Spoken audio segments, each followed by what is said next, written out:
The pain came first. Not the dull ache of old age, not the familiar throb of worn joints, but something that tore through Marcus Chen's skull like lightning splitting a tree. His body arced backward against the metal floor, hands clawing at his temples as if he could physically pull the agony out through bone and skin. Blue light poured from his eyes, his mouth the spaces between his fingers. It painted the walls of the observation deck in shades of electric sapphire, casting shadows that writhed like living things. Through the massive viewport, Jupiter's great red spot churned beneath them, a cosmic eye watching his destruction with ancient indifference. Something was inside his mind. No, that wasn't right. Something was his mind and also not his mind, and the contradiction was killing him. Two consciousness trying to occupy one skull like forcing a galaxy into a teacup. He could feel himself fragmenting pieces of Marcus Chen, scattering into a void he couldn't name. The door exploded inward. Colonel James Vance burst through, weapon drawn, three soldiers behind him. The man's face, weathered by decades of command, twisted with something between horror and vindication. He'd been right about the alien threat. He just hadn't expected to be this right. "Chen, fight it, don't let her take you." Marcus tried to speak, but his jaw wouldn't obey. Blood ran from his nose, hot and copper on his lips. His vision doubled, tripled. He saw the room through his eyes and through something else's perception, a overlay of electromagnetic fields and quantum probabilities that human brains weren't designed to process. A voice echoed in his skull, musical and desperate, layered like two tones in harmony. "Marcus, please, hold on, just a little longer." "Get away from me," he tried to say, but what came out was a sound no human throat should make, harmonic and wrong. His hands pressed against the deck, and where his palms touched metal, frost spread in crystalline patterns. The station's system screamed in protest as something alien interfaced with their code. Vance raised his weapon. The soldiers took aim. Marcus could see their heart rates through the walls, could taste their fear in the electromagnetic spectrum. He was becoming something else, and the transformation was burning him alive from the inside out. Through blood and blue light and breaking consciousness, Marcus Chen whispered three words. They came out in his own voice, human and final. "I said yes." The light consumed everything. Darkness, then words appearing like stars against void. 72 hours earlier. The maintenance corridor of IO Station smelled like every military installation Marcus had ever served in. Recycled air and industrial cleaners, the faint ozone tang of overworked electronics. The lighting strips overhead flickered in patterns he'd learned to read over 5 years of working here. Third panel from junction box meant power regulation issues. Fifth and sixth together meant the main relay was dying again. Marcus moved through the corridor with the practiced economy of a man who'd spent 28 years in uniform and knew better than to waste energy. At 68, every movement was calculated. Not weak, just efficient. He carried his toolkit in his left hand, keeping his right free.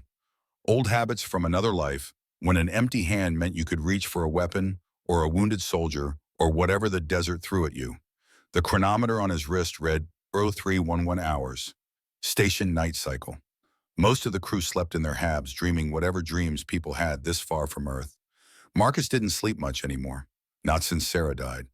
The bed felt too empty, the silence too loud, and the nightmares too real.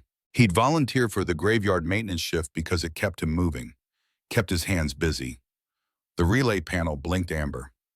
Marcus set his toolkit down, opened the access panel with movements so automatic he could do them blind. His hands moved through the diagnostic routine while his mind drifted. Emily had called yesterday. His daughter, Dr. Emily Chen, now oncologist at Cedars-Sinai, following in her father's footsteps, just with better technology and more hope to offer her patients. She'd asked when he was coming home to Earth. He'd deflected, made jokes about Jupiter's view being better than LA smog. She didn't laugh. She knew what he was doing out here, running from memories that hurt too much to face. The power readings didn't make sense. Marcus frowned, running the diagnostic again. The station's main power output showed normal, but something was pulling 40% more energy than baseline. The drain pattern was irregular, pulsing, almost organic. He pulled up the grid map on his tablet, following the power flow. It led deeper into the station toward the restricted cargo bays. Areas that required clearance he didn't have, where experimental equipment lived behind locked doors and classified labels.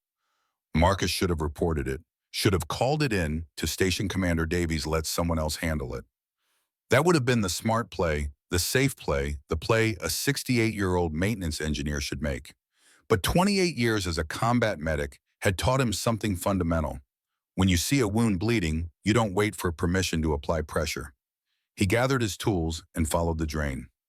Cargo Bay 7 sat at the edge of the station's habitable ring, where the artificial gravity thinned to Mars standard, and the hull was double reinforced against Jupiter's radiation. The door was sealed red-locked, requiring command override. The power drain pulsed from somewhere beyond that barrier, steady as a heartbeat, pulling enough energy to run life support for 50 people. Marcus checked over his shoulder, empty corridor. He pulled his override key from his toolkit, a little gray market gift from a grateful engineer he'd once helped out of a jam. The kind of thing that could get him fired if anyone found out. But then what were they going to do? Fire a 68-year-old widower from a job he only took to stay away from Earth's memories? The door hissed open. Cold air rushed out well below regulation temperature. Marcus's breath fogged in front of his face as he stepped inside. Emergency lighting cast everything in shades of red, turning the cargo bay into something from a nightmare. The space was mostly empty crates stacked along the walls, standard shipping containers marked with corporate logos and custom seals. But in the center of the bay, something glowed. Faint pulsing, the color of starlight seen through closed eyelids. Marcus moved closer. His hand dropped to his hip, where a service weapon used to hang 3 decades ago. Now there was only empty belt civilian clothes, no armor between him and whatever made that light. She lay on the deck, plating, curled on her side like someone trying to contain pain.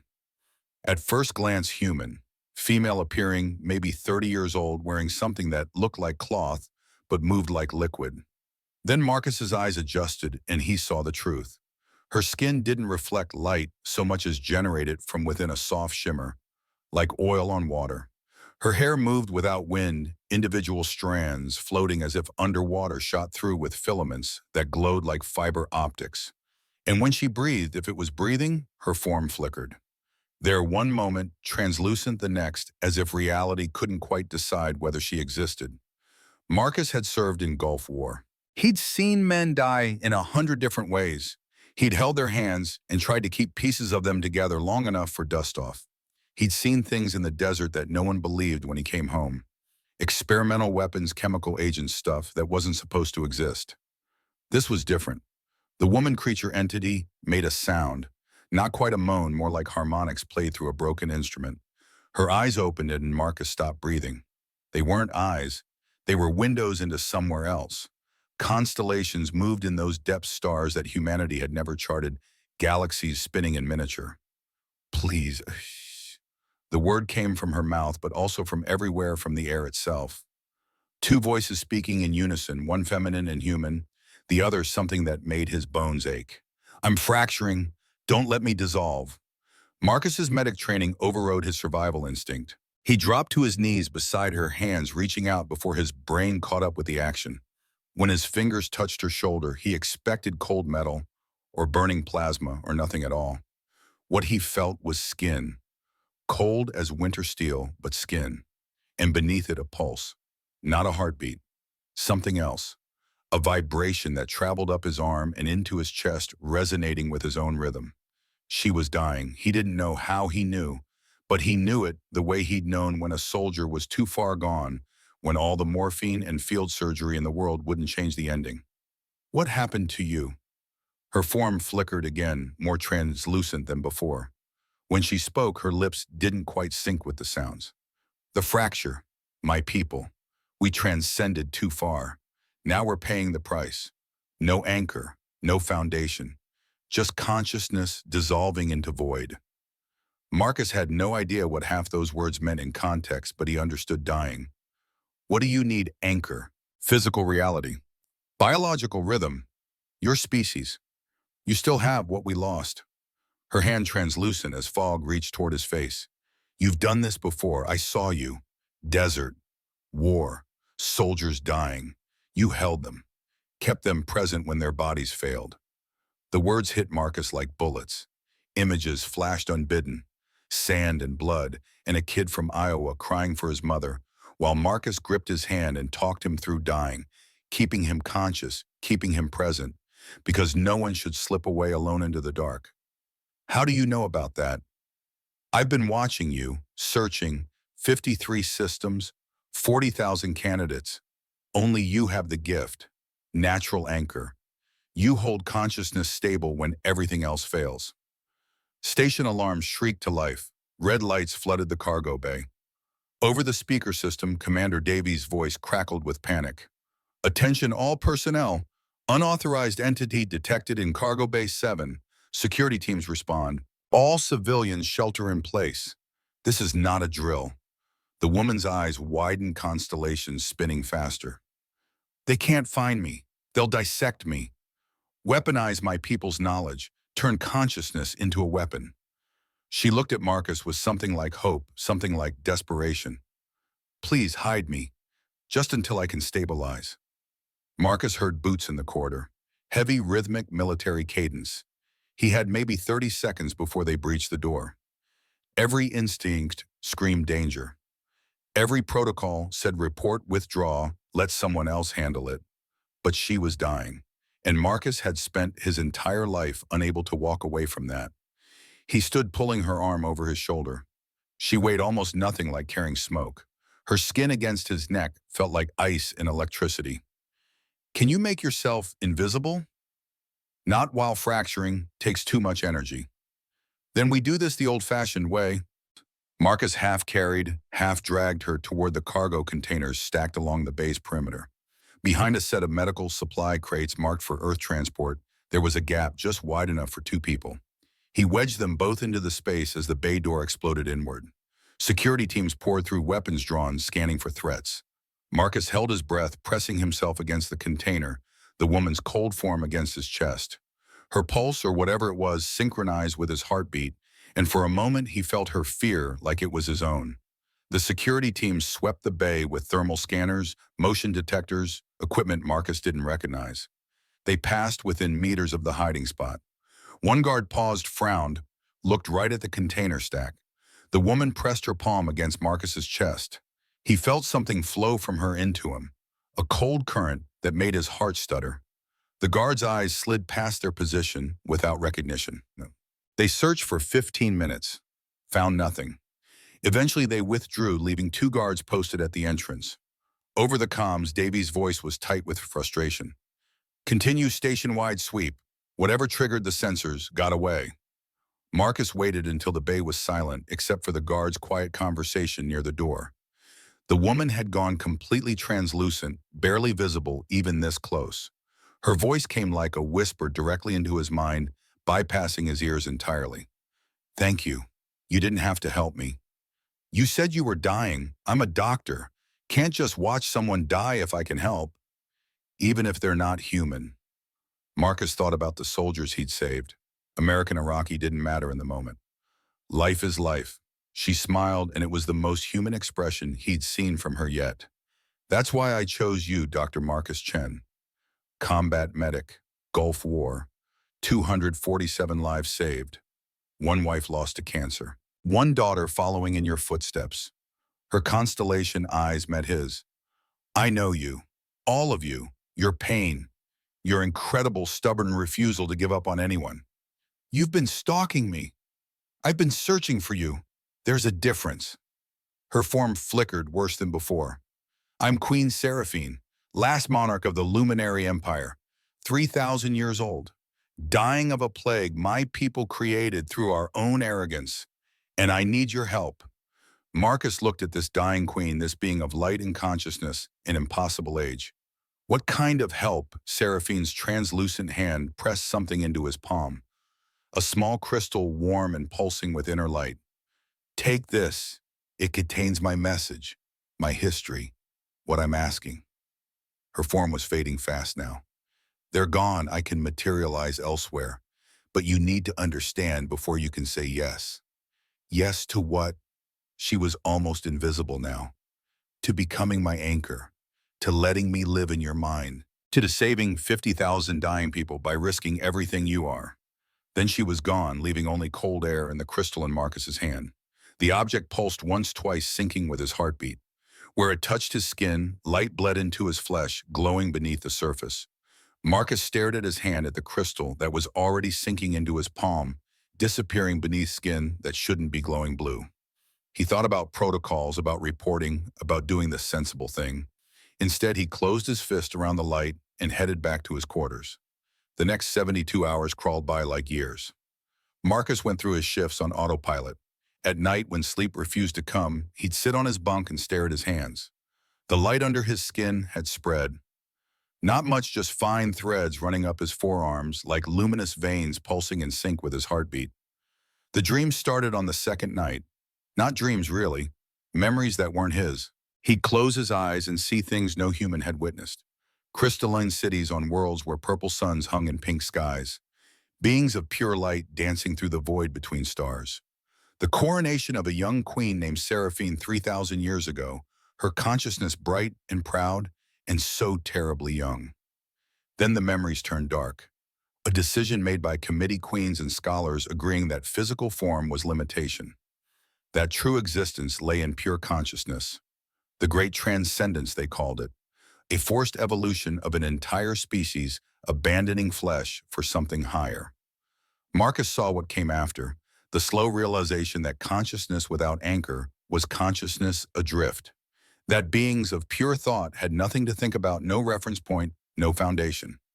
The fracture began as whispers, luminary reporting that they felt themselves dissolving consciousness bleeding into void. Then it accelerated. Thousands dying, millions, their thoughts unraveling like badly coded programs. In his quarters on Io Station, Marcus woke screaming from that silence. He sat in the dark, heart hammering hands glowing faint blue in the shadows. Jesus Christ, what the hell did you people do to yourselves? The crystal fully integrated into his palm now pulsed warmth. Seraphine's voice came like a memory of a memory. We thought we knew better than nature. We were wrong. Marcus jerked upright. You're in my head right now. Not in, adjacent to. Think of it like standing on opposite sides of a door. I can hear you, you can hear me, but we're not sharing space yet. A pause. I'm sorry, this must be terrifying. I've been through worse. Gulf War, lost half my unit to chemical weapons. This is at least cleaner. You're taking this remarkably well. I'm 68 years old. My wife died of cancer. My daughter lives 1 billion kilometers away. I fix air filters for a living. Marcus looked at his glowing palm. A dying alien queen picking me as some kind of life raft. Honestly, it's the most interesting thing that's happened to me in 5 years. He felt rather than heard Seraphine's surprise. Then something that might have been laughter. You're exactly what I hoped you'd be, Marcus Chen. Practical, unshakable. Oh, I'm shocked. I'm just too old to waste energy on it. He stood paced his small quarters. Tell me what you need. Real answer. I need an anchor, a human consciousness to stabilize my own. Our minds would merge, share space, become something between luminary and human. Her voice carried weight now. You'd gain access to my knowledge. 3,000 years of civilization. Medical advances beyond anything humans have achieved. And the downside, you'd never be fully human again. Even if we separated, the connection would change your brain fundamentally. You'd see the world through hybrid perception, things your species isn't meant to process. Marcus thought about that, about being something other than human. Would I still be me? Yes, but also more, like taking a solo instrument and adding harmony. The original melody remains, but the song becomes richer. What happens if I say no? Silence, then quietly I dissolve. And with me the last hope of saving 50,000 of my people in stasis. Marcus closed his eyes. 50,000 people with families, histories, hopes, dying because their ancestors got arrogant. There's no one else. You're the only one with the natural ability to anchor consciousness and the willingness to help someone you've just met. Most humans I observed were either too afraid or too ambitious. That's the job description for a medic. Exactly, you're already what my people need. Someone who sees a patient, not an opportunity. Marcus opened his eyes, looked at his glowing hand. Thought about Sarah, about how he'd have done anything to save her. Thought about all the soldiers he'd lost. Here was something he could save. I need to think about it. Of course, I have perhaps a week before the fracture consumes me completely. The next day crawled by. Marcus went through maintenance routines on autopilot while his mind churned. Every time he started to convince himself it was insane, he'd remember Sarah. When they were young and she'd said, "Marcus, you have this incredible inability to walk away from people who need help. It's going to get you killed someday. But God, it's beautiful." Maybe this was that someday. He was in the observatory deck when Seraphine appeared. Not in his mind this time, physically manifested, shimmering into existence beside him. She looked more solid than before, though still translucent around the edges. "You came back." "I wanted to talk face to face." She moved beside him, looking out at Jupiter's vast fury. "It's beautiful, angry, but beautiful." "You miss it, physicality." "I miss everything. The weight of atmosphere on skin I no longer have. The taste of food, the tiredness after a long day." She turned to him, constellation eyes reflecting his image. "Your species takes it all for granted because you've never lost it." Marcus reached out slowly and took her translucent hand. It felt like holding mist, barely there, cold, but not unpleasant. "Is this real? Can you feel this?" Seraphine's eyes widened. For a moment, her form solidified, became more present. "Yes, I can feel you, your warmth, your pulse, your biological rhythm syncing with my consciousness." She gripped his hand tighter. "This is the most real I've felt in centuries. You're like an anchor in a storm." "That's what you need, isn't it? Someone to remind you that existence is real." Yes, we transcended into abstraction. We forgot that consciousness needs context. That thought requires a thinker. Tears formed in her eyes, impossible crystalline tears. "I'm so tired of being nowhere, Marcus. So tired of dissolving into void." Marcus squeezed her hand, this dying queen, this refugee from her own evolution. He thought about his wedding vows. Take care of people. Don't let them die alone. If I do this, if I say yes to merging, you promise me something. Anything. You don't take over. We share. Equal partners. We figure this out together. I promise. I'm not asking for a host. I'm asking for a partner." Marcus nodded slowly, looked out at Jupiter one more time. Then he looked back at Seraphine. "Okay, let's do this." Joy blazed across her face, brighter than starlight. "You mean it? I'm 68 years old. I spent my life saving people and lost the one person I couldn't save. This feels like a second chance." He smiled. "Besides, what's the worst that could happen? We die trying. I was going to die eventually anyway." Seraphine laughed, the sound like music played through crystal. "How very human of you, facing existential horror with pragmatic acceptance. So what happens now? We just need consent. You say yes, I say yes, and we let our consciousness find each other." She raised her free hand to his face. "It will hurt. Your brain will have to rewire itself to accommodate me, but I'll be with you through all of it. I've been hurt before. I'll survive. You might not. That's the risk. Then we won't fail." Marcus covered her hand with his. "Ready. Ready." They stood together in the observatory, the impossible pair. Outside the window, Jupiter raged in red and orange fury. Marcus took a deep breath. "Yes, I say yes." Seraphine smiled, beautiful and terrible and full of desperate hope. "Then say yes."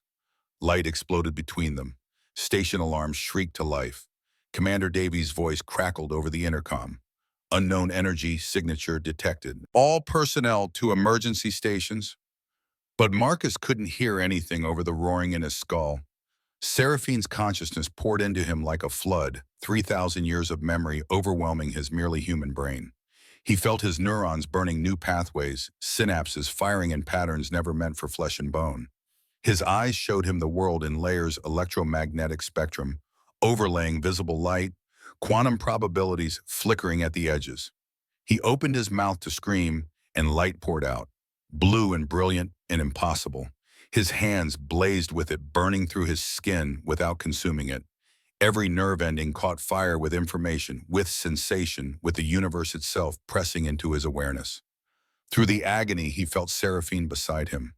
Not beside, inside, within, sharing his space, his thoughts, his body. Two consciousness trying to fit into one skull, and the skull was cracking under the pressure. "Hold on, just hold on, Marcus. We're almost through." "Almost dead, you mean?" "Maybe, but what a way to go." The door to the observatory exploded inward. Colonel James Vance burst through weapon-raised soldiers flanking him. The man Marcus had last seen 30 years ago, older now, but still carrying himself like death, was optional. Vance's eyes went wide when he saw Marcus, saw the light pouring from him, saw Seraphine's form dissolving into human flesh. "Chen, fight it, don't let her take you." Marcus tried to speak, but his jaw wasn't his own anymore. Blood ran from his nose. His vision doubled, tripled, showed him Vance through a dozen different spectrums at once. He could see the man's heartbeat, smell his fear, taste his determination. Vance raised his gun. The soldiers took aim.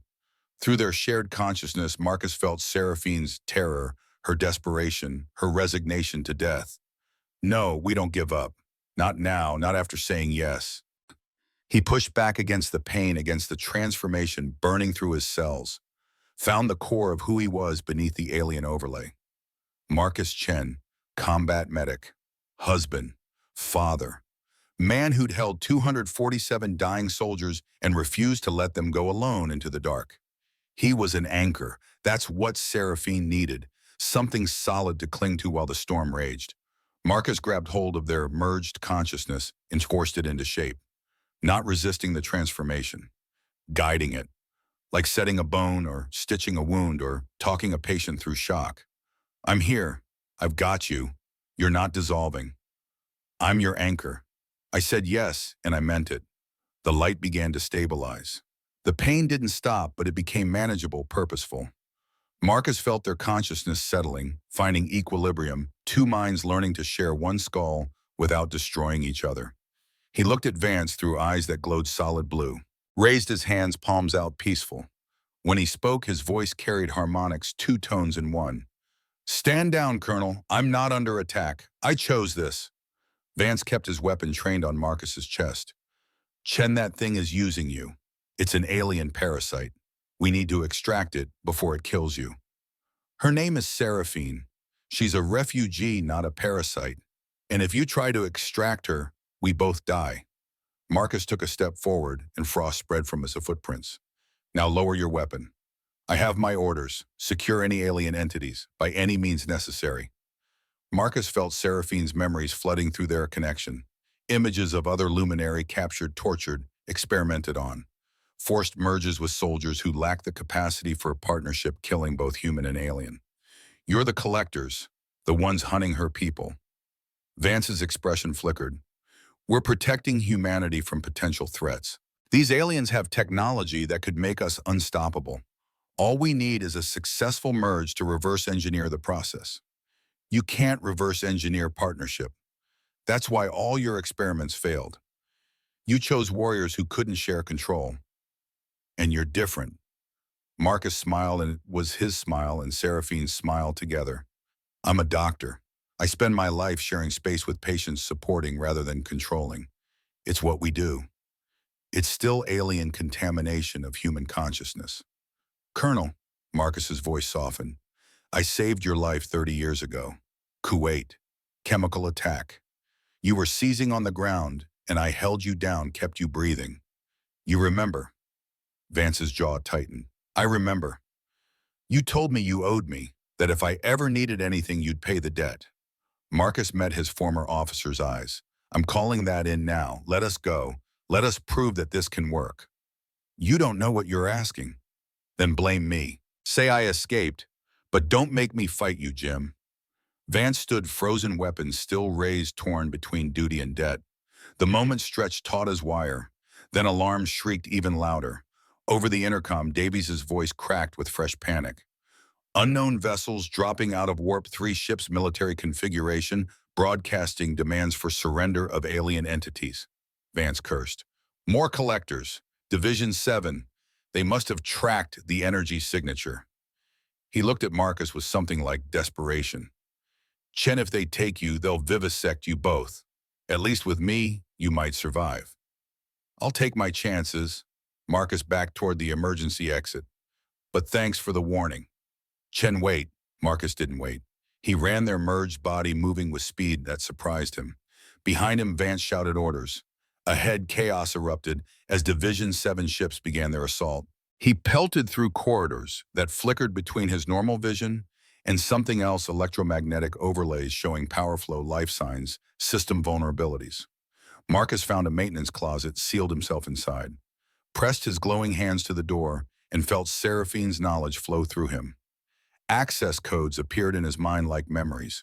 He interfaced with the lock, changed the encryption, made the door invisible to station sensors. Then he collapsed against the wall, panting, glowing, fundamentally changed.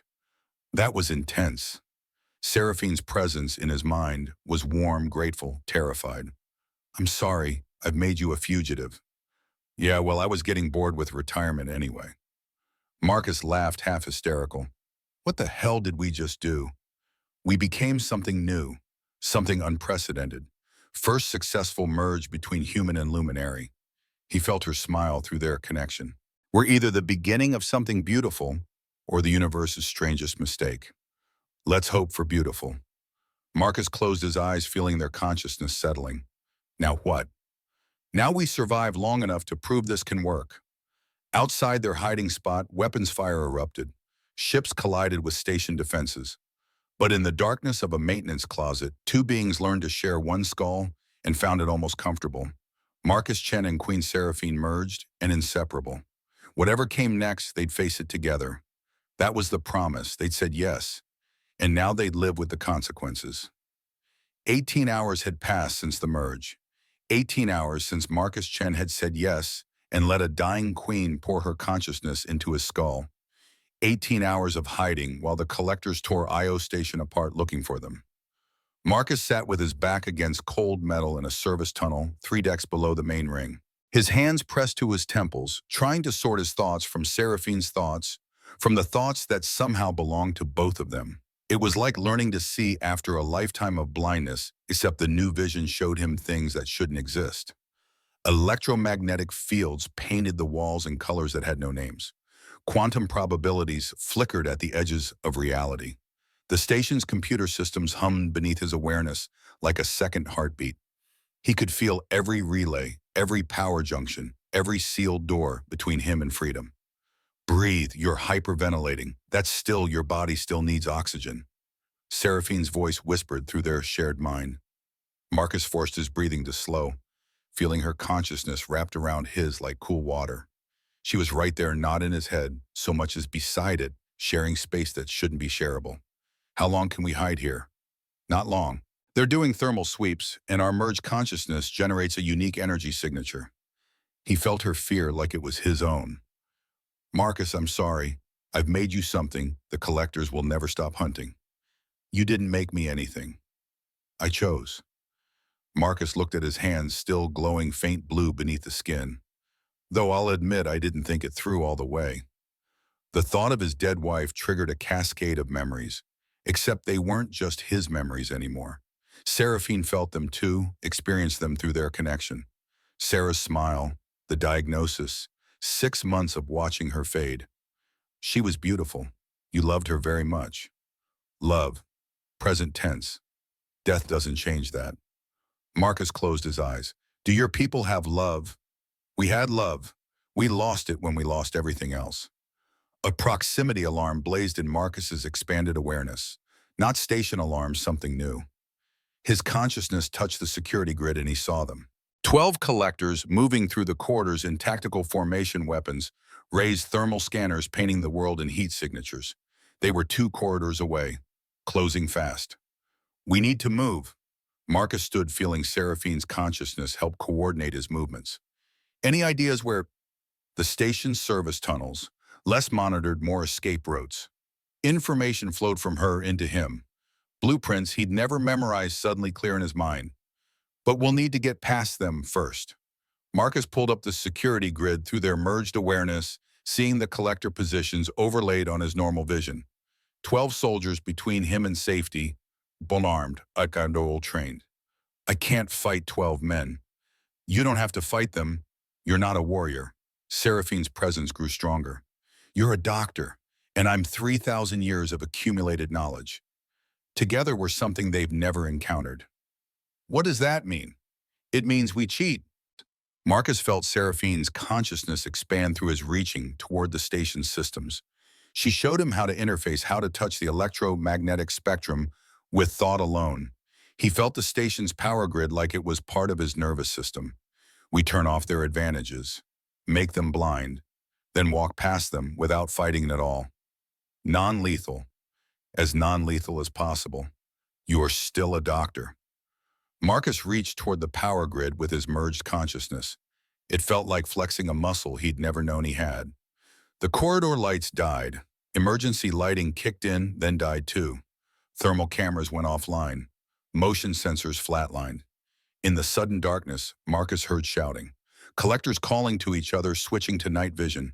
He moved through the black corridors with Seraphine guiding him, seeing through their shared consciousness in spectrums that didn't need light. He passed within meters of a collector team. They swept their weapons through empty air, seeing nothing. How are you doing this? Luminaries see reality differently than humans. We perceive probability clouds, quantum states. I'm just showing their sensors what they expect to see instead of what's actually there. A pause. It won't last, takes enormous energy. Marcus felt her exhaustion bleeding through their connection. The merge had saved her from immediate dissolution, but she was still dying. His consciousness was anchor enough to hold her together temporarily, but not forever. He reached the service tunnel, access, pulled the hatch open with strength that surprised him. He dropped through, sealed the hatch behind them, and stumbled into darkness. How much time do we have? Hours, maybe a day before the fracture starts affecting me even through our merge. Seraphine's presence flickered weak.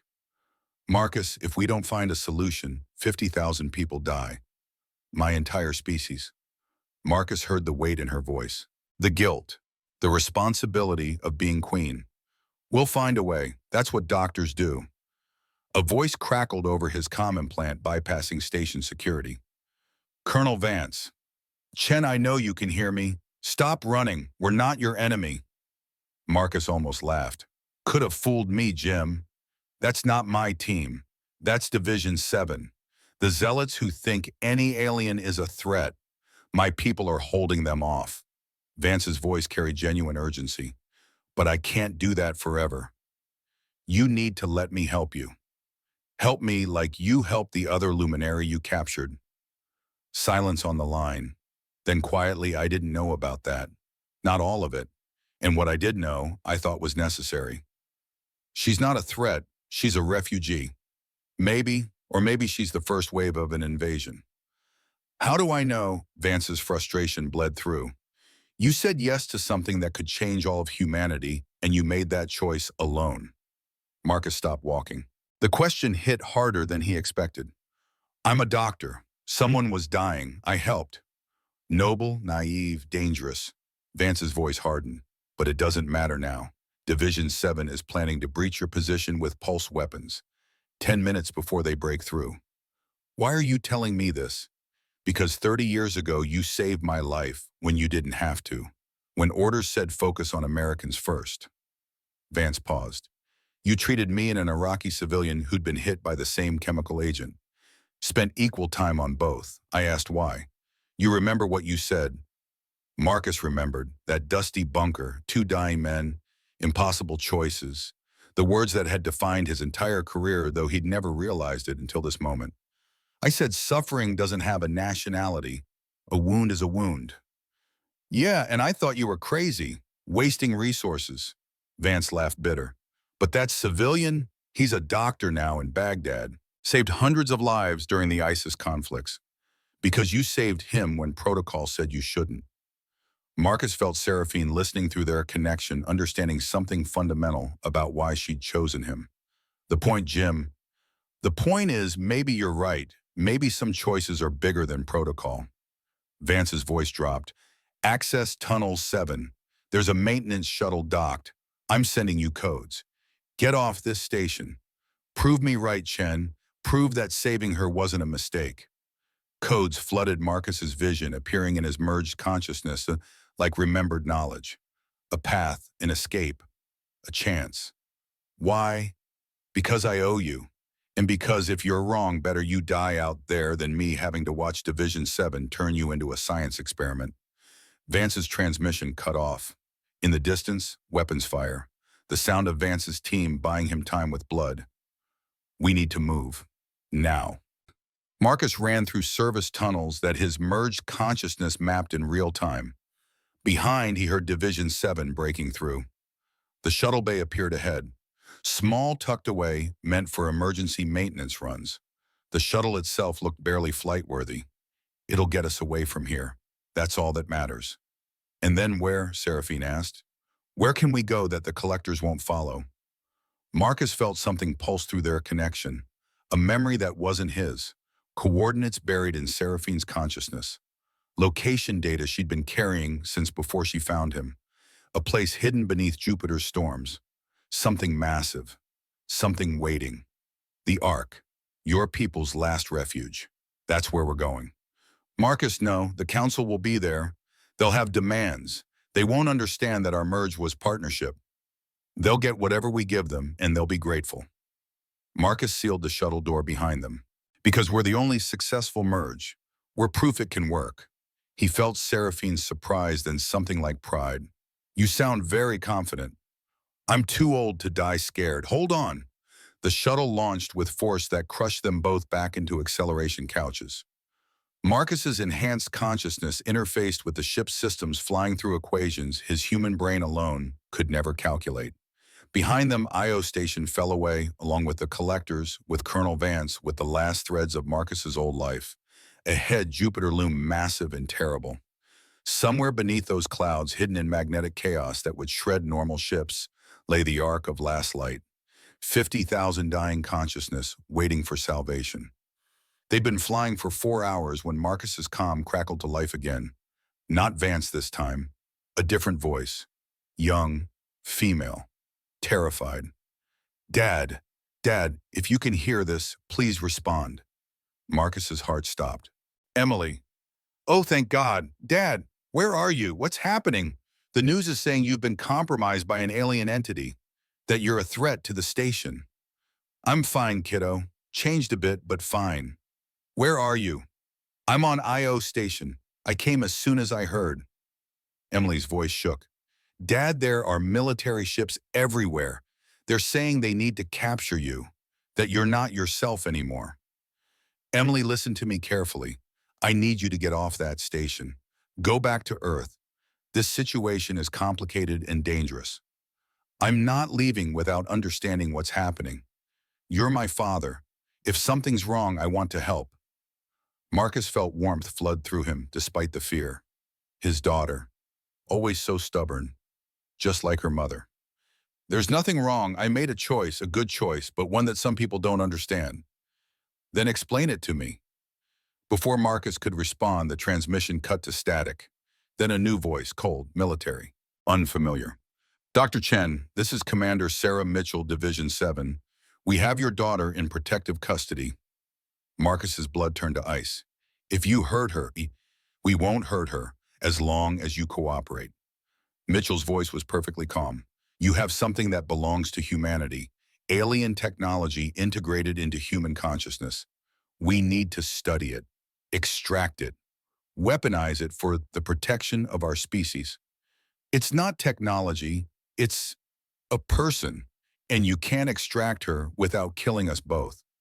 That's acceptable collateral damage if necessary, but we'd prefer you alive, cooperative, which is why we have Dr. Emily Chen. A pause. Surrender yourself in the entity. Come to the coordinates we're transmitting. Do this, and your daughter goes free. Refuse, and we'll use whatever methods necessary to extract information from her about your location. The transmission ended. Coordinates appeared on Marcus's navigation screen. A rendezvous point in Jupiter's outer orbit. 3 Division 7 ships waiting. A trap so obvious it was insulting. Marcus sat frozen, feeling Seraphine's consciousness wrapped around his in shared horror. They have Emily. They have my daughter. It's a trap. They'll take us both and kill her anyway once they have what they want. I know. Marcus's hands shook on the controls. But she's my daughter. How can I not try? You can't. That's what makes you human. That's what makes you Marcus. Seraphine's presence grew stronger, more certain. But we don't have to surrender. We can fight. Save her another way. How? There are 3 warships. I'm one man in a maintenance shuttle. Even with your abilities, we can't, but we're not alone. Seraphine accessed the shuttle's long-range comms. There are 50,000 luminary in the Ark, most too weak to help, but some like me are strong enough for temporary manifestation. If we can reach the Ark, wake the Council, they might help us. Why would they? They don't know me, don't owe me anything. Because you're the first successful anchor, the proof their species can survive. And because if Division 7 captures you, dissects our merge, weaponizes consciousness technology, Seraphine's fear bled through. That's a threat to every luminary in the galaxy. The Council will have to help. Marcus looked at the coordinates Mitchell had sent, then at the path to the Ark hidden in Jupiter's depths. 3 hours to the trap, 6 hours to the Ark. Emily didn't have 6 hours. There's a third option. Marcus's combat medic mind was already calculating. We don't surrender. We don't run to the Ark. We go to the rendezvous, but not to give up. To buy time while we figure out a real plan. That's suicide. That's triage. When you have multiple casualties and limited resources, you stabilize who you can delay, who you must, and pray with dust off before everyone dies. Marcus set course for the rendezvous coordinates. I've been in impossible situations before. Always found a way through. This is different. This is your daughter, which is exactly why I'll find a way. Marcus felt the determination hardening in his chest, the old combat medic steel that had carried him through war. I didn't hold 247 soldiers through their dying just to give up when my own daughter needs me. They flew in silence for 2 hours. Marcus used the time to interface with the shuttle's systems, learning its capabilities, feeling Seraphine's knowledge flow through their connection.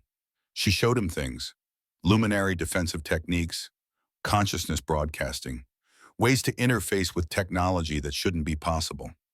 I can't fight warships, but maybe I don't have to fight. Maybe I can just talk to them. Talk is our own, broadcast our merged consciousness. Let them feel what we feel. Experience the partnership firsthand. Marcus felt the idea crystallizing. Your people can share consciousness temporarily, right? Limited contact, not full merge, just connection. Yes, but that requires consent from both parties. Forced consciousness sharing causes permanent damage. I'm not forcing, I'm offering. Marcus pulled up tactical displays. Those ships have maybe 300 crew total. If I can broadcast to even a fraction of them, show them what we really are, what partnership means, some might hesitate. Question orders, buy us time. It's insane. It's medicine. Sometimes medicine is insane. They dropped out of warp at the rendezvous coordinates. 3 Division 7 cruisers hung in space weapons, hot shields raised. The lead ship hailed immediately. Dr. Chen, cut your engines and prepare to be boarded. Marcus didn't respond. Instead, he opened his merged consciousness, felt Seraphine's presence expand through his reaching beyond the shuttle, touching the electromagnetic spectrum in ways humans couldn't. He broadcast, not words, not images, pure experience. The memory of Sarah dying while he held her hand. The guilt of every soldier he couldn't save.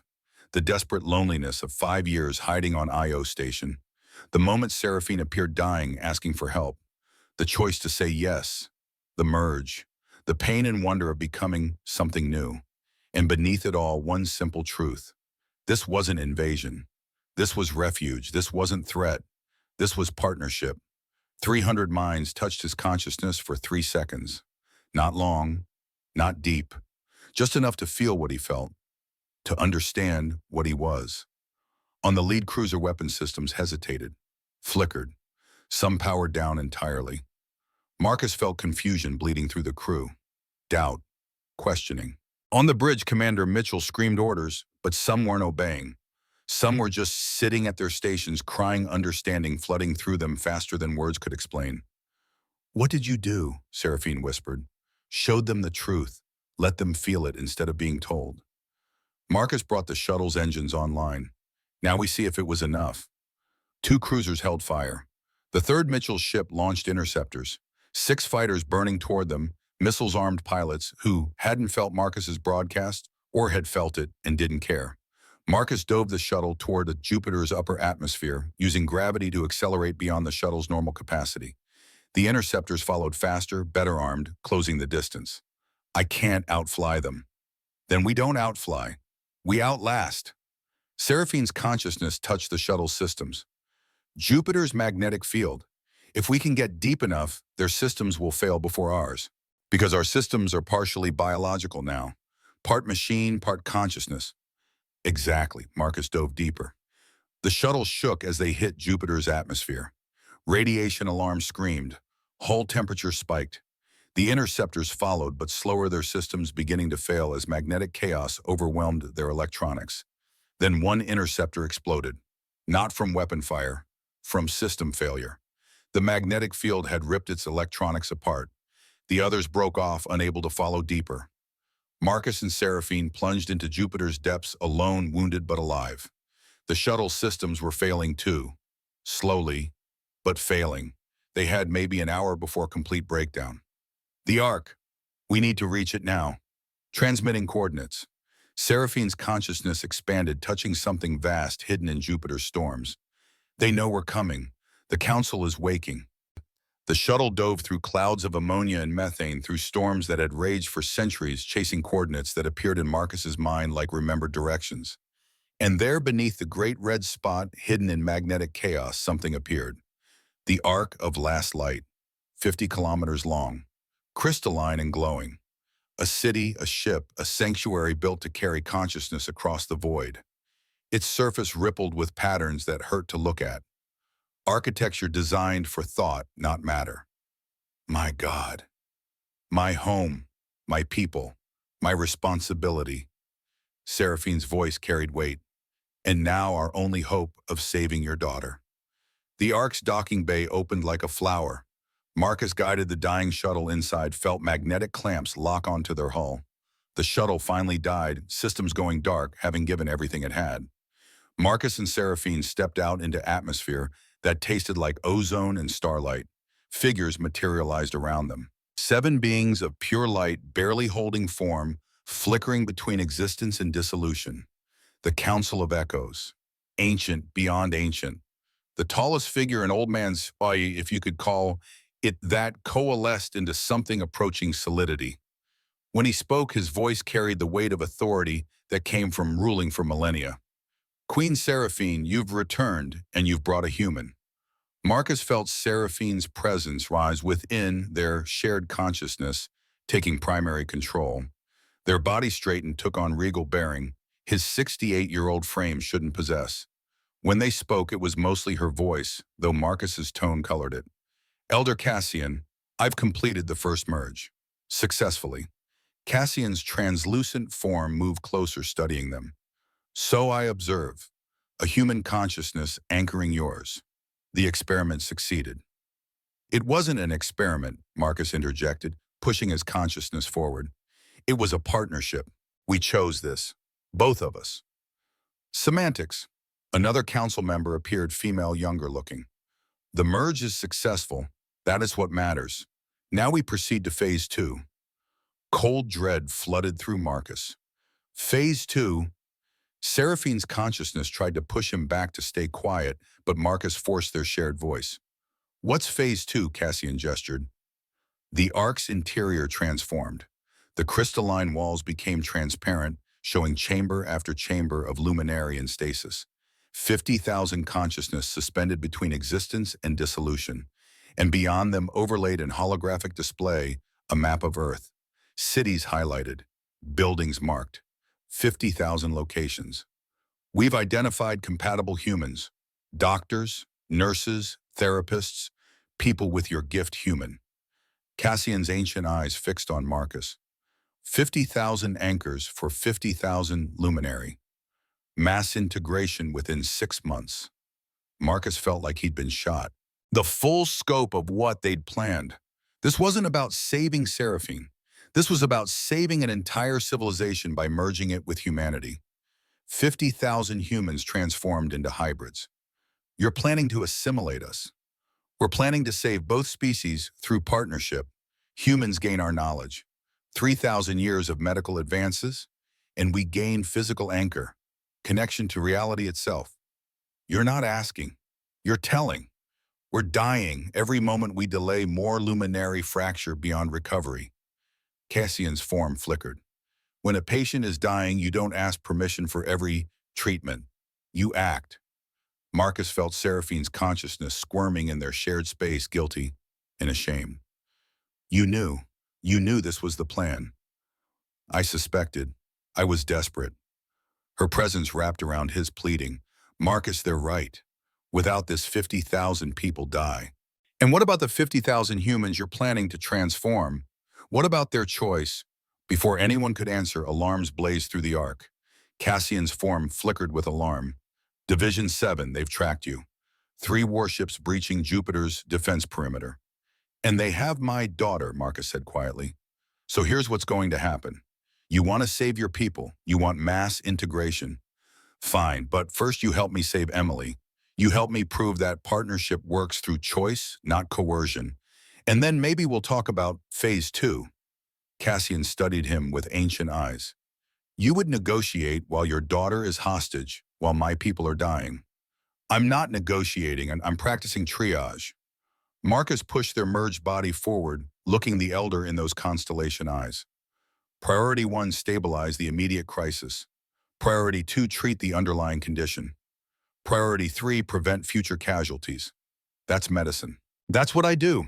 And if you want my help saving 50,000 Luminary, you'll follow my treatment plan. For a long moment, Cassian was silent. Then slowly, the ancient luminary nodded. Very well, Dr. Chen. Help us save your daughter. Then we'll discuss how to save everyone else. Good. Marcus turned to Seraphine, ready to become a rescue team. Always. The council provided what they could. Information, tactical data, 3 luminaries strong enough for temporary manifestation willing to help. It wasn't much, but it was something. And sometimes in combat medicine, something was all you got. You took it and you made it work because the alternative was watching people die. Marcus Chen had spent 28 years refusing to accept that alternative.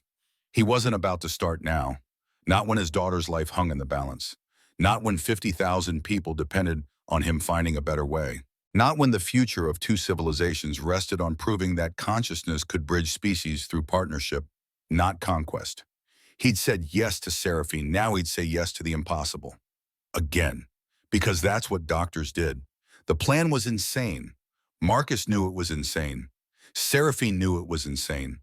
The 3 luminary volunteers definitely knew it was insane. But insane was better than doing nothing while Division 7 held Emily hostage. Explain it to me again, Elder Cassian said, his ancient form flickering with Dewat.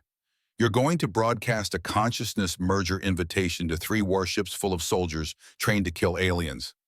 Not an invitation to merge, an invitation to understand. Marcus interfaced with the Ark's communication systems, feeling Seraphine's knowledge guide his actions. Temporary anchor, 30 seconds of shared consciousness, just enough for them to feel what partnership really means. And if they refuse, then we have 3 luminary who'll manifest physically and help me fight my way to Emily. Marcus looked at the volunteers, young Lyra appearing 16, Warrior Dresh appearing 40, scarred even in light form. Scholar Ven appearing ancient despite being only centuries old. I'm not asking you to die for my daughter, but I am asking you to help me save her, because if Division 7 Vivisects our merge learns how to weaponize consciousness, every luminary in this arc becomes a potential weapon. Dresh's form solidified with warrior determination. The doctor speaks truth. We fight not for one human, but for all luminary. Then let's move. Marcus turned to Seraphine. Ready. As ready as I'll ever be to assault 3 warships with a maintenance shuttle and 4 beings of light. That's the spirit. They launched from the Ark in a shuttle barely held together by luminary consciousness, interfacing with damaged systems. Marcus flew while Seraphine coordinated with the 3 volunteers, preparing the consciousness broadcast that would either save them or doom them. The Division 7 warships hung in Jupiter's upper atmosphere, weapons trained on the Ark below. Marcus could see Emily on the lead ship's bridge through enhanced perception, alive, unharmed, standing beside Commander Mitchell with her hands bound. His daughter, his brilliant, stubborn daughter, who'd followed him into medicine, who'd made it her mission to cure the disease that killed her mother, now a hostage because of his choices. I'm sorry, kiddo, Marcus whispered, but I'm coming. He opened a channel to all 3 warships. Commander Mitchell, This is Dr. Marcus Chen. I'm willing to discuss terms. Terms, Mitchell's voice was ice. You don't have terms. You have 30 seconds to surrender before I start removing your daughter's fingers. Marcus felt rage flood through him, but Seraphine's consciousness wrapped around his, keeping him calm. You want to understand what I've become, what the merge really is? I'll show you. All of you. Before Mitchell could respond, Marcus broadcast. Not forced, not invasive, an open invitation. A door left unlocked. Anyone who wanted to step through could experience 30 seconds of shared consciousness. Feel what Marcus and Seraphine felt. Understand partnership from the inside. 300 minds on 3 warships hesitated. Some refused, keeping their consciousness locked tight. But some, curious or desperate or simply tired of being told what to think, accepted the invitation. For 30 seconds they felt it. The merge, the partnership, the wonder and terror of sharing skull space with someone fundamentally alien, yet fundamentally similar. They felt Marcus's love for his daughter, Seraphine's desperate hope for her people. The beauty of 2 minds learning to harmonize instead of dominate. When the broadcast ended, chaos erupted across all 3 ships. Some crew members sat stunned, crying and understanding flooding through them. Others screamed orders trying to restore discipline. Weapons systems flickered, some powering down, some increasing charge. On the lead bridge, Commander Mitchell backhanded Emily across the face. You see what your father has become, contaminated, weaponized. Through their shared consciousness, Marcus felt Seraphine's rage matching his own. Now, she whispered, while they're divided. The 3 luminary volunteers manifested. Lyra appeared on the lead ship's bridge in a flash of blue light. Dresh materialized in the 2nd ship's engine room. Then phased into the 3rd ship's computer core. All physical, all solid, all temporary, and all absolutely terrifying to soldiers who just spent 30 seconds feeling alien consciousness in their minds. Marcus dove the shuttle toward the lead warship, broadcasting continuously. Not words, pure emotion. That's my daughter. That's Emily. She's a doctor, an oncologist. She saves lives. And if you hurt her, you're not protecting humanity. You're destroying what makes us human. Some heard, some understood. Weapons fire from the 2nd and 3rd ships went wide, deliberately missing. But the lead ship, Mitchell's ship, opened fire with everything. Missiles, pulse cannons, railguns. Marcus barely dodged, feeling the shuttle's shields collapse, hull breaching. Emergency protocols kicked in. They had maybe 2 minutes before complete structural failure. Get me to that ship.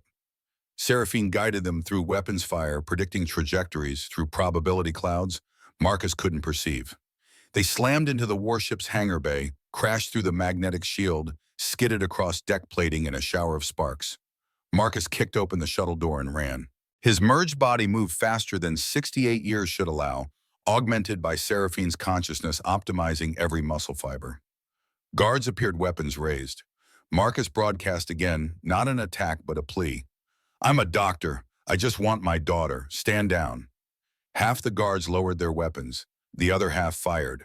Marcus felt bullets punch through his shoulder, his leg. Pain exploded, but Seraphine's consciousness wrapped around the damage, keeping him upright, keeping him moving. Human bodies didn't move with bullet wounds. But hybrid consciousness could force biology past its limits. For a while, he made it to the bridge. Lyra was there, a manifestation flickering, her young face determined as she held off 6 soldiers with nothing but projected consciousness that made their weapons malfunction. Emily stood beside her, hands still bound, blood running from her lip where Mitchell had struck her. Their eyes met. Marcus saw recognition, then horror, then something like wonder. Dad. Hey, kiddo. Marcus stumbled forward, bullet wounds bleeding freely. Sorry I'm late. Mitchell pointed her sidearm at Marcus's head. One more step and I put this through your skull. Kill you and the parasite together. She's not a parasite, she's a partner, and her name is Seraphine. Marcus raised his hand slowly. Commander, you've spent 30 years in military service. How many times have you followed orders you knew were wrong? How many times have you wanted to question, to doubt, to think for yourself? That's not how military discipline works. No, but it's how humanity works. We question, we doubt, we think. That's what makes us different from machines, different from weapons. Marcus took another step. You felt it. 30 seconds ago, you felt what partnership means. Two minds sharing space without one destroying the other. You can't tell me that felt like a threat. Mitchell's hands shook. I felt alien contamination, consciousness that shouldn't exist in human minds. You felt possibility. You felt evolution. You felt the future. Marcus could feel his body failing, blood loss, catching up bullet wounds that even Seraphine's consciousness couldn't compensate for much longer. And you're terrified, because if partnership is real, if consciousness can bridge species, then everything you've built your career on, every justification for hunting, aliens for weaponizing fear, all of it becomes obsolete. Dad, Emily's voice cutting through, let me help you. You're bleeding out. I'm fine. You're not fine. You have at least 2 bullets in you, and you're going into shock. Emily turned to Mitchell. Commander, I'm an oncologist. I study how organisms merge, how cells integrate, how bodies accept or reject foreign material. What my father describes, it's not contamination, it's symbiosis. And if you'd stop treating everything like a threat, you might see the opportunity. Mitchell kept her weapon trained on Marcus. What opportunity? The Luminary have been studying consciousness for 3,000 years. They understand neural repair, memory integration, disease treatment at levels we're decades from achieving. Emily's voice carried professional certainty. They have knowledge that could cure Alzheimer's, repair spinal injuries, treat cancer at the consciousness level before it manifests physically. But only if we help them survive. Only if we build partnership. You're asking me to bet humanity's future on alien promises. I'm asking you to trust my father, who saved your CO's life 30 years ago when he didn't have to, who spent 28 years saving lives without asking what they were worth first. Emily's eyes blazed. And I'm asking you to trust me, because I'm about to prove this works. I'm going to anchor a luminary consciousness right now. If I die, you can blame Dad. If I succeed, you help us save 50,000 people. Before Mitchell could respond, Emily turned to Lyra. I'm ready. Teach me how to anchor. Emily, no. Marcus tried to move forward, but his legs gave out. Seraphine's consciousness was the only thing keeping him conscious.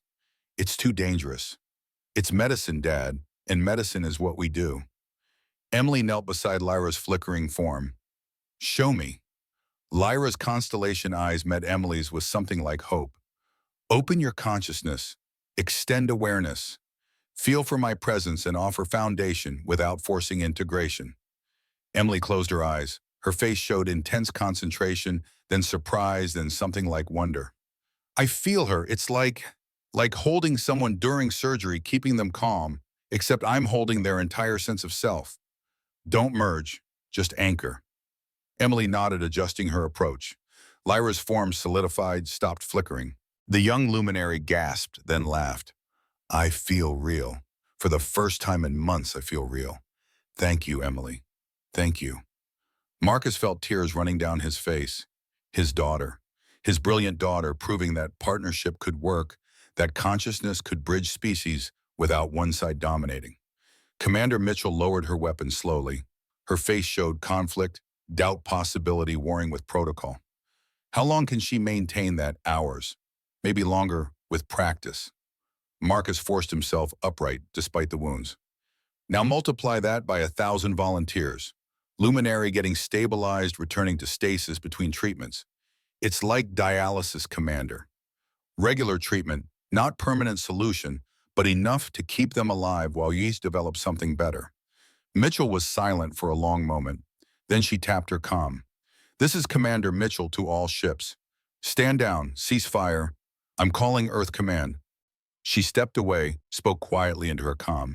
Marcus caught fragments. Unprecedented situation. Potential benefits.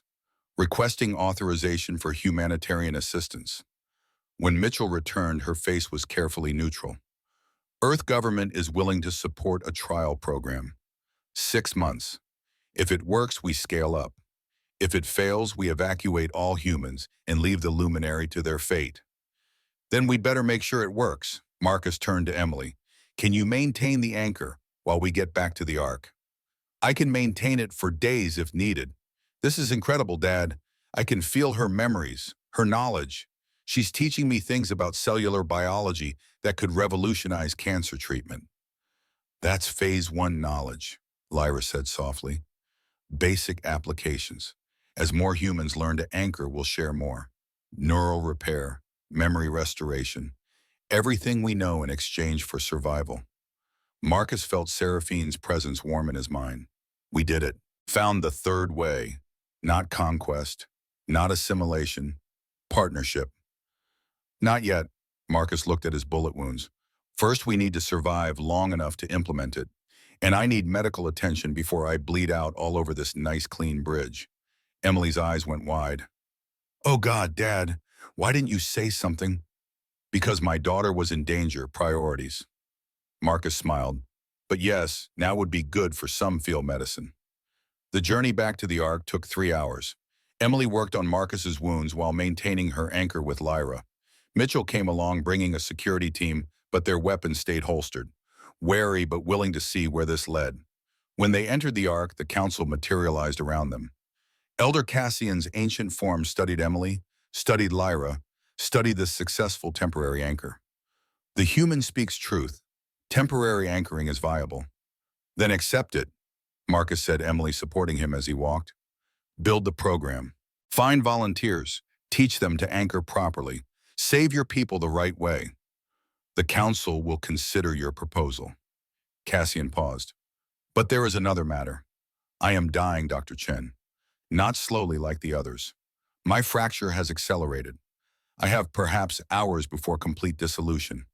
And without me, the Ark's systems will fail. I've been holding critical functions through consciousness alone. If I fracture, all 50,000 luminary will begin dissolving simultaneously. Marcus felt the weight of those words. Can another elder take over? They're all too weak. I am strongest.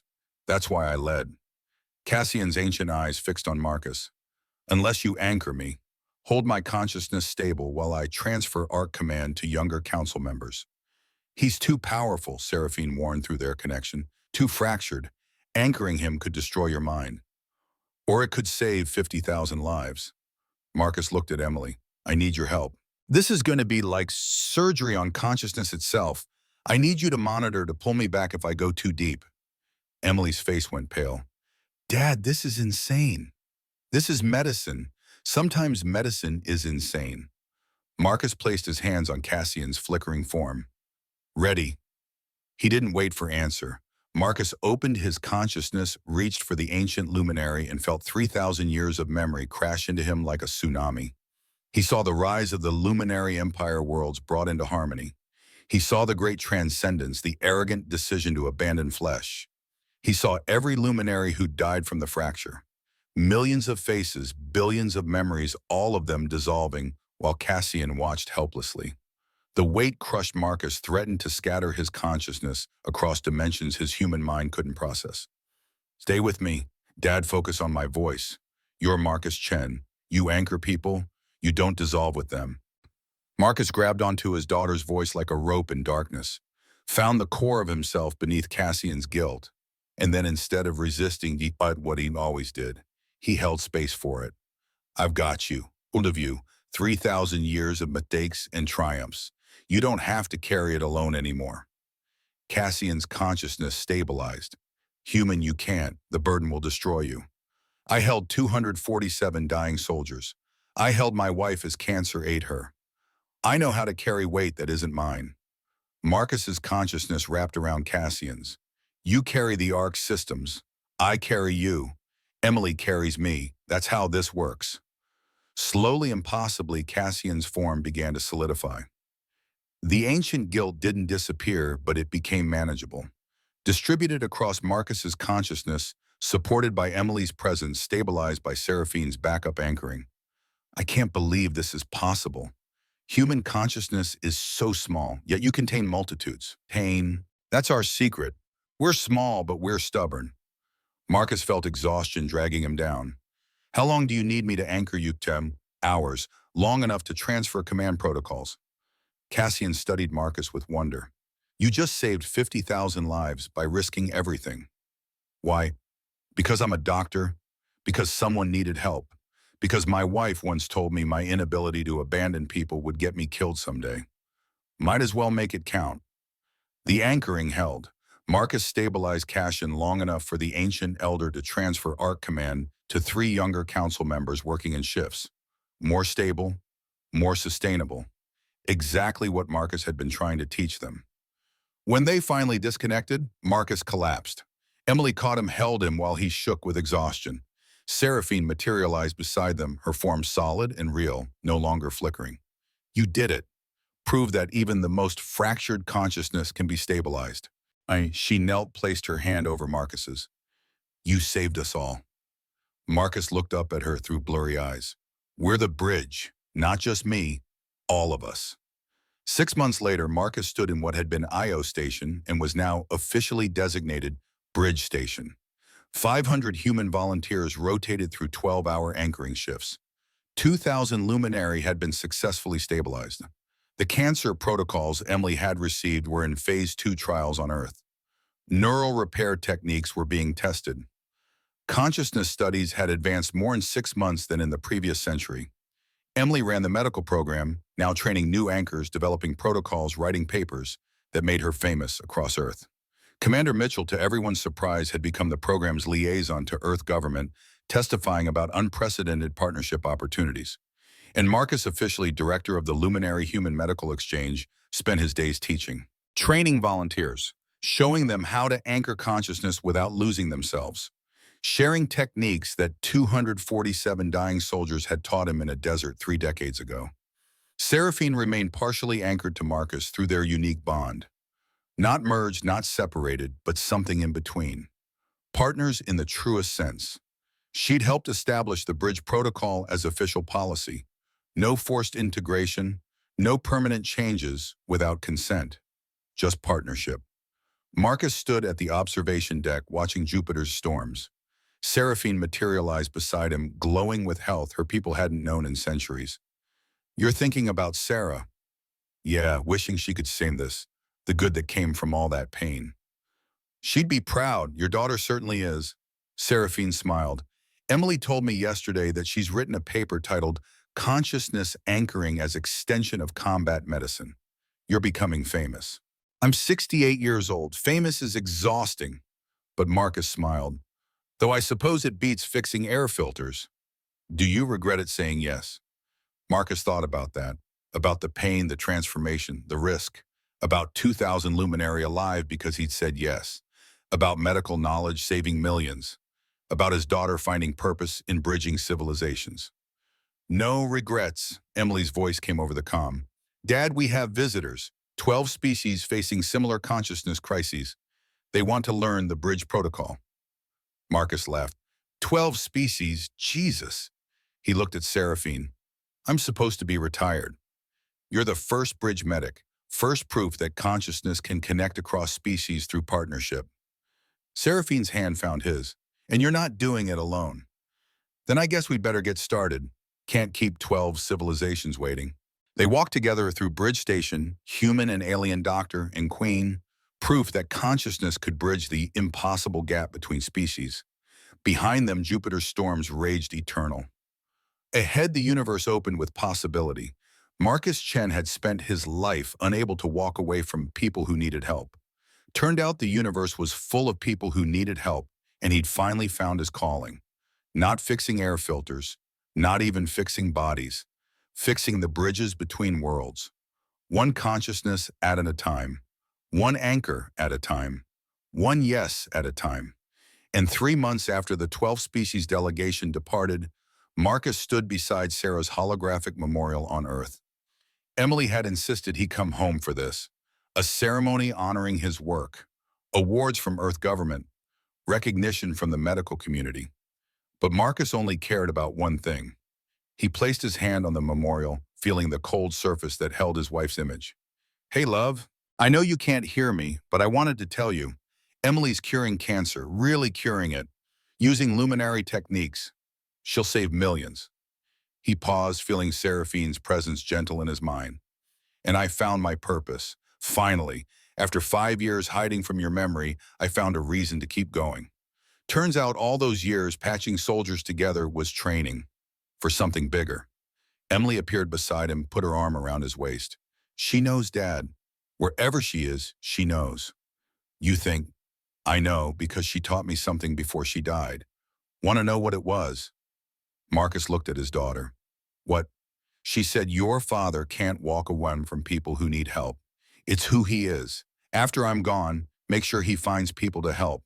Don't let him hide. Don't let him forget that his gift is meant to be used. Emily smiled. So when I heard about what happened on Io Station, I knew. Mom was right. You just needed people who needed you. Marcus felt tears running down his face. She always was smarter than me. Yeah, she was. Emily squeezed him tighter.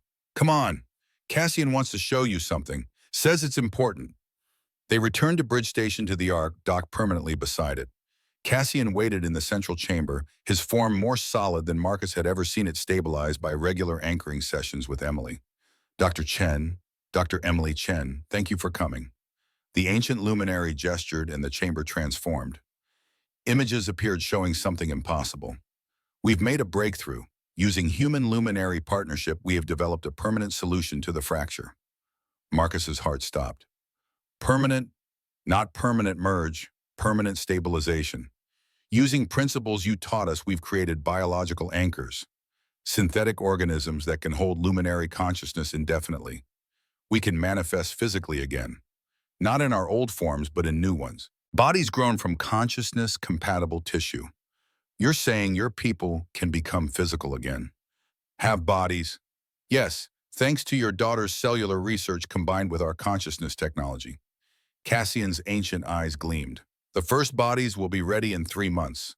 100 luminary will volunteer for the first wave. If successful, all 50,000 can be restored to physical form within a year.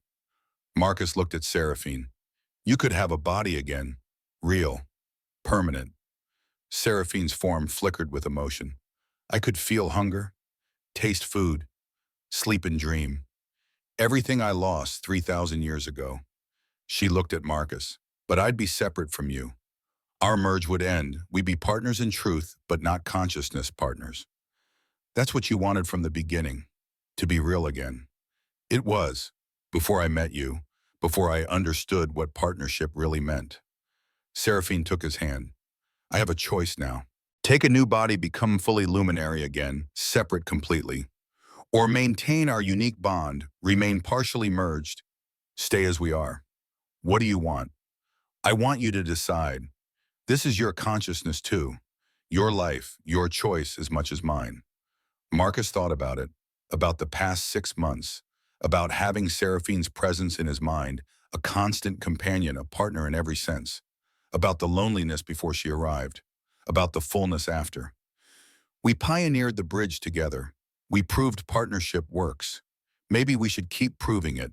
Show that some bonds are meant to last. Seraphine's smile could have lit stars. You're saying you want to stay merged permanently. I'm saying I got used to not being alone in my head, and I think the universe still needs proof that consciousness can share space forever without one side destroying the other. Marcus squeezed her hand. Besides, you're not bad company. You're not bad company either, Dr. Chen. Emily watched them, tears streaming down her face. Mom would love this. She always said you needed someone who could keep up with you.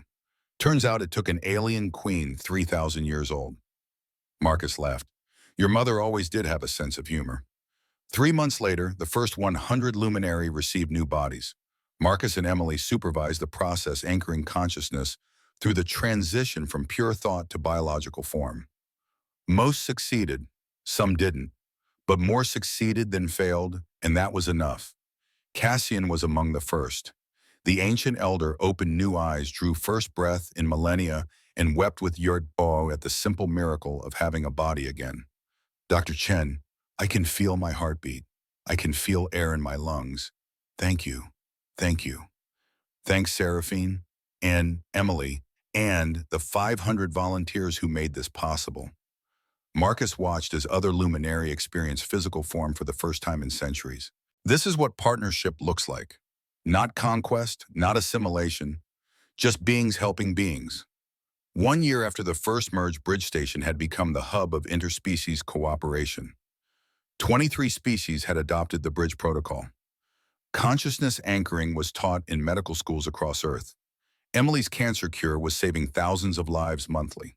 And Marcus Chen, at 69 years old, found himself training the next generation of bridge medics. His students called him doctor.